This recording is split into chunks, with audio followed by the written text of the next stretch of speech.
আসসালামু আলাইকুম। আপনারা সবাই কেমন আছেন? আশা করি ভালো আছে। আজকে দেখাবো আপনাদেরকে গরম পানির লাইন এবং ঠান্ডা পানির লাইন আমি কত ইঞ্চি রেখেছি। সর্বপ্রথম আমি শুরু করতেছি এই ঝর্ণাটি দিয়ে। আমরা ঝর্ণাটি রেখেছি হচ্ছে আপনার ওই উপরের সিলিং থেকে এই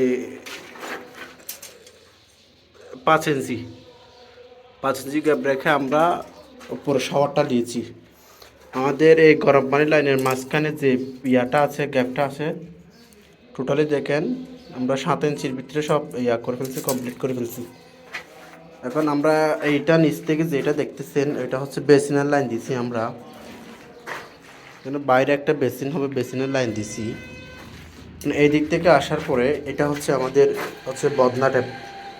এটা আমাদের বদনা ট্যাপ হবে। বদনা ট্যাপটা আমরা মাটি থেকে আমরা রেখেছি কত,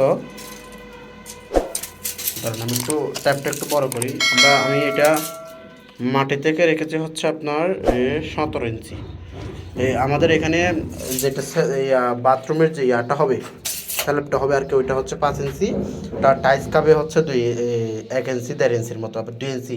তো 5 আর 7 কত, তো 5 আর 2 7 ইঞ্চি যদি আমাদের গ্যাপ চলে যায় তাহলে বাকি থাকে কত, আরও আমাদের 10 ইঞ্চি থাকে। 10 ইঞ্চির মধ্যে আমরা এনাফি একটা বদনার বসাতেই পারি। তো এখন আমরা একটা ইয়াতে আসি, মাফে আসি। উপরটা তো আপনাদেরকে দেখাইছি এখানে যে 5 ইঞ্চি গ্যাপ আছে।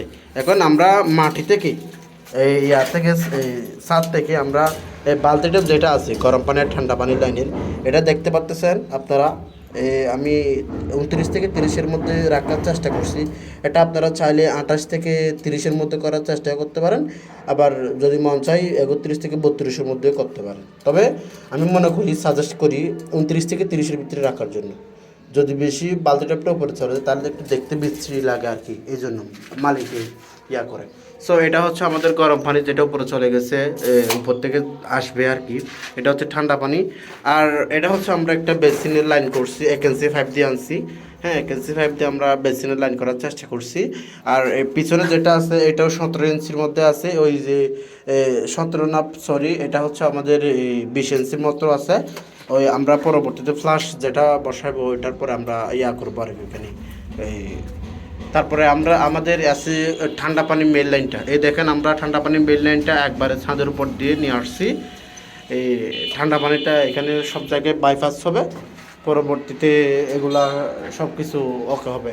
সো আমরা এগুলা ইউপিভিসি 5 দিয়ে করার চেষ্টা করছি। মালিক পক্ষ যখন সিপিভিসি 5 আনবে না, তো আমরা ইউপিভিসি দিয়ে করে ফেলছি। আর এই সাইডে যে গ্যাপটা আছে আপনারা দেখতে পাচ্ছেন, এটা আমি চাইছিলাম ওই যে দেওয়ার জন্য, হ্যান্ড শাওয়ার দেওয়ার জন্য। আমার এক হেল্পার এটা পুরোটা কেটে ফেলছে। তারপর আমি চিন্তা করছিলাম এখানে একটা ওই কনসিলার স্টক যে কক গাছ আছে, এই বরাবর আমরা একটা হ্যান্ড শাওয়ার দেওয়ার চেষ্টা করছিলাম, কিন্তু মালিক পক্ষ বলে যে এগুলো দেওয়া লাগবে না, এমনিতে কাজ শেষ। তো আমাদের ভিডিও এইটি পর্যন্ত। ভালো থাকবেন, আল্লাহ হাফেজ। যদি ভালো লাগে শেয়ার করবেন, লাইক করবেন, আর মতামতটা একটু কমেন্টে বলে দেবেন কেমন হয়েছে। আসসালামু আলাইকুম।